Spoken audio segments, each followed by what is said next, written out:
feeling on top of the world, like nothing's ever gonna bring me down. This feeling got me flying high as a bird. I may never touch the ground. It may not be my birthday, but I just wanna celebrate. I just wanna celebrate. 'Cause it's a good day. The weather outside has us feeling blue. Yeah. Start this thing off. Hello, our friends. Welcome to episode 40 of the Waft. I'm Emily. I can't. I was making sure you were paying attention. I'm Dwight. I'm Emily. And we are life enthusiasts who just want to bring you some happiness, some joy.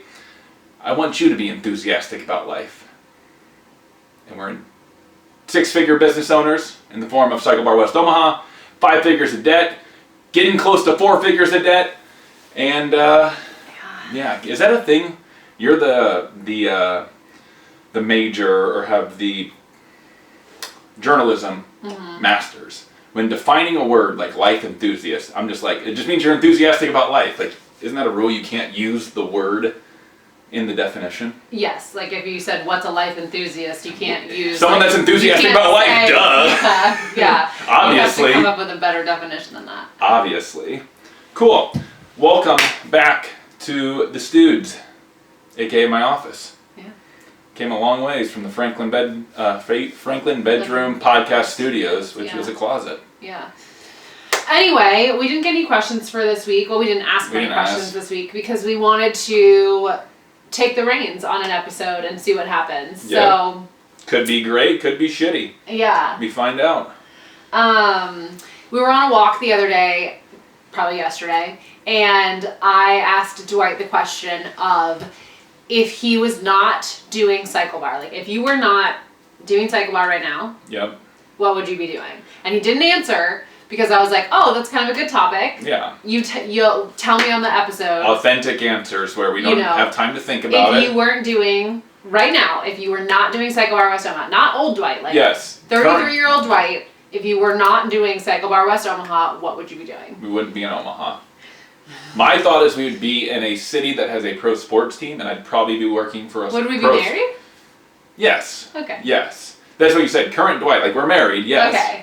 Yes, that's right. Yeah, my nipple pass wouldn't magically disappear. I don't know. Yes. If CycleBar wasn't in the picture, we would have never been a thing. Well, there's a bunch of what ifs in that scenario because I feel like everything happens for a reason, first of all. So, like, if we go back in time when I was pro wrestling, if I wasn't in relationships, 2 different relationships throughout my 4-year pro wrestling career, who the fuck knows where I'm at? Like, I very easily probably pro wrestling somewhere. If I wasn't in a stupid relationship when Anheuser-Busch got bought out in Kentucky, I had the opportunity to take like a district manager job in Reno, Nevada. So I'd probably be dead at this point if I ended up there. Like, I don't know why I don't know this previous relationships. I'm your first relationship. Hypothetical. Oh, okay. Hypothetical. Anyway, to rein it back in, Yeah. 33-year-old Dwight, what would you be doing? Either working for a pro sports team.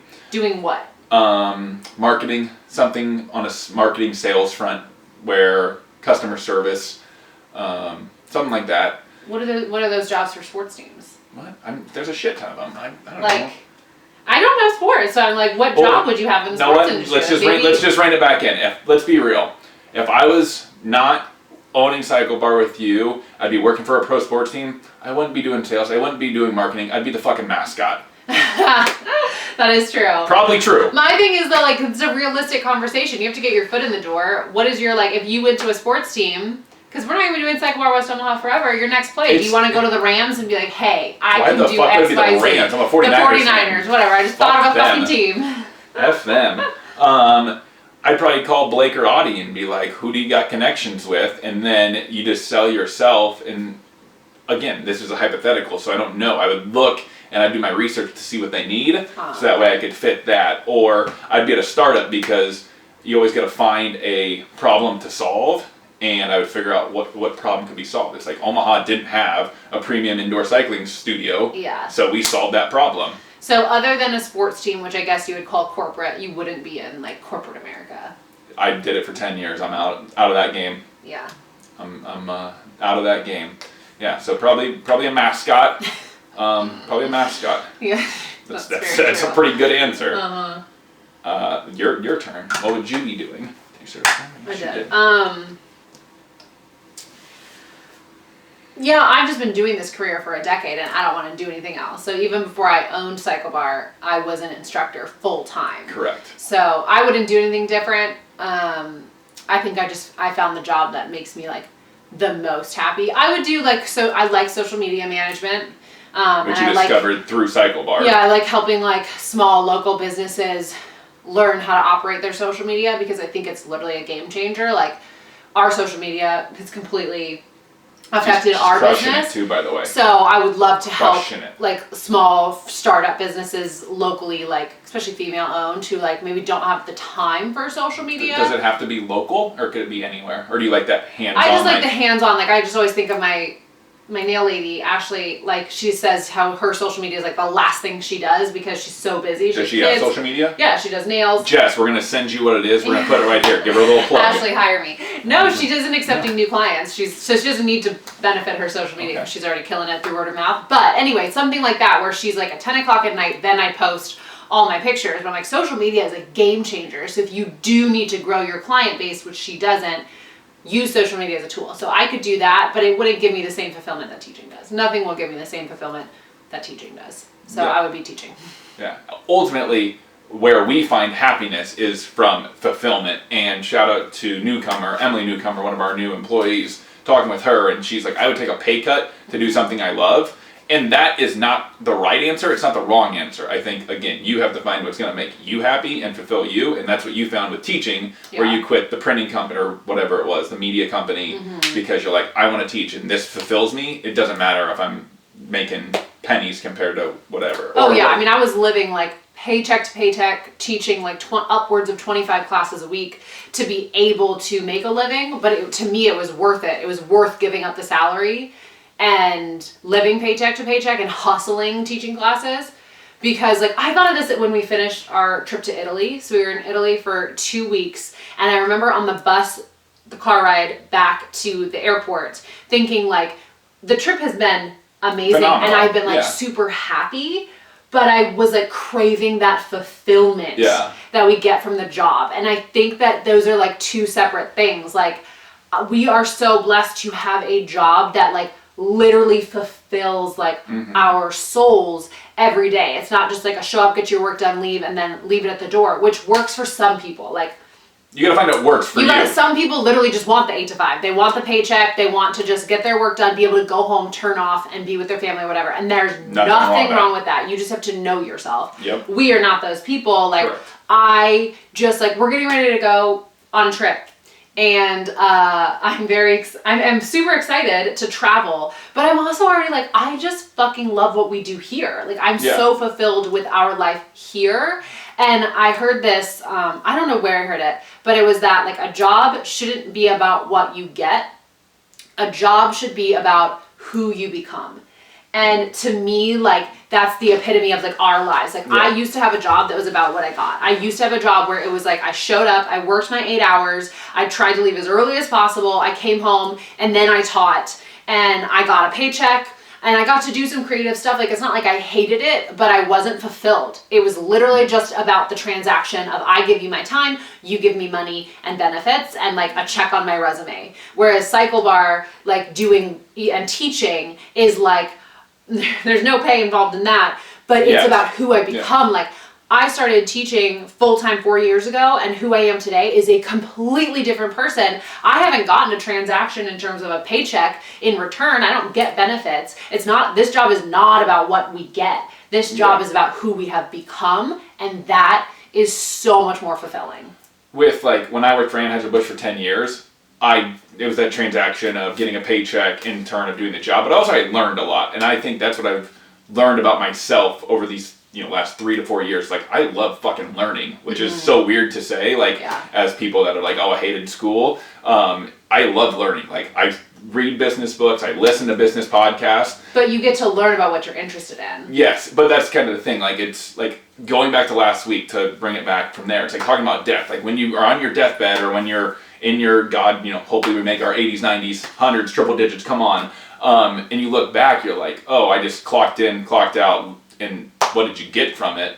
Where it's like, what am I learning? Getting better every day, having hard conversations with people, learning how to put people into positions to succeed and watching them succeed. Yeah. So that's how we find our happiness.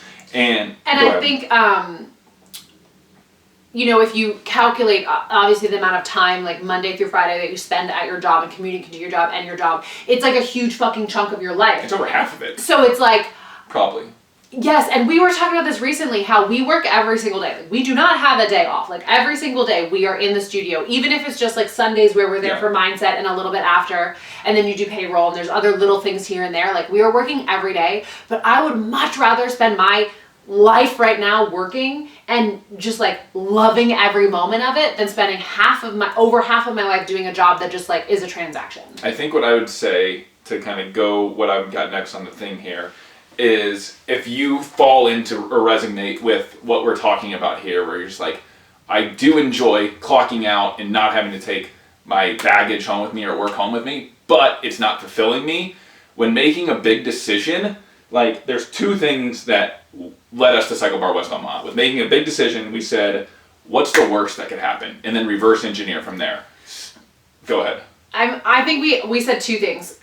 We said three things, but in that scenario, I always say moving forward is like, what's the worst that can happen? But everyone always says that. What's the best that can happen? I think so many times people are like, well, what's the worst that can happen? Well, you fail. You get on $500,000 debt, but flip it. Allow yourself to dream. Allow yourself to be like, but what's the best case scenario? Because that fucking, let me tell you, that fucking pulls you through the best case scenario. Like, we moved to Omaha, it's 4 years ago this month, and for the first year we were not open. We were trying to find a space, sign a lease, fight the plumbing board. Like, there was every fucking obstacle you could imagine. We lived in a dungeon of an apartment with like tiny fucking windows underground. It was the worst winter in the history of Nebraska. It snowed. My Mini Cooper was buried.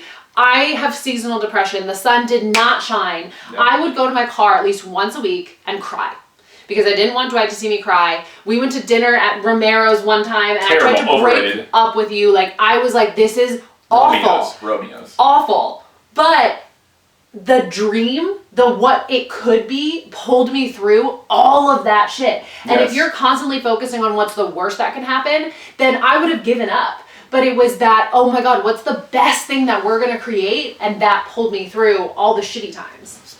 Pause. Sorry, that was probably a rant. No, I agree with everything you just said. Before you can dream, though, I think you do have to have that real moment of what's the worst that can happen. So before all that you just said happened, we had to sit there and said, what's the worst that happens? Because your parents are putting their house on the line and co-signing for a $500,000 loan. So I could be wrong. They were never going to lose their house. They would have been like, shit, they have to scrap money together, and they would have paid off the $500,000. But the worst that was going to happen was that they were never going to lose their home. So if you're just like, oh, I'm going to change jobs to make it a little more like realistic scenario for someone potentially watching, I'm going to change jobs.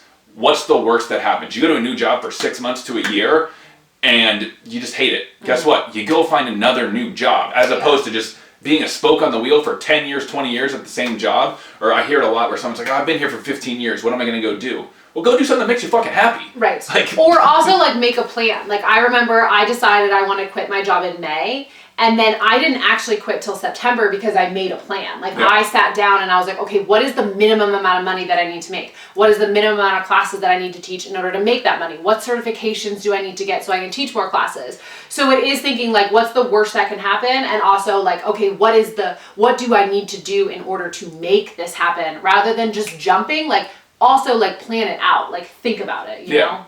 And then the other question we always ask is, would we regret it? That always, to me, that's at the very end, because you've planned what's the worst that can happen. Okay, that's the worst that can happen. I'm not gonna die. I'm not gonna be homeless. Kind of two worst case scenarios, obviously.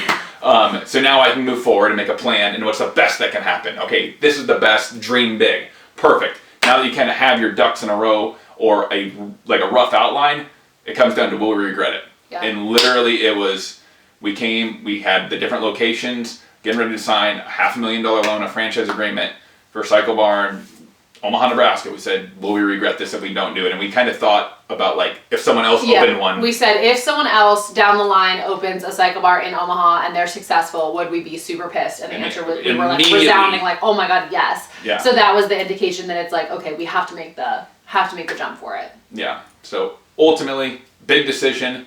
What's the worst could happen? If you're not going to die or be homeless, go to step 2. I mean, maybe you don't mind being homeless, so you're like, hey, that's not that bad. There's a lot of people that say they live in their cars. Yeah, so, that's not terrible. Dream big, and then ultimately, for us anyway, will you regret it? Yeah. And if the answer is yes, fuck it. Go for it, because you're going to regret it.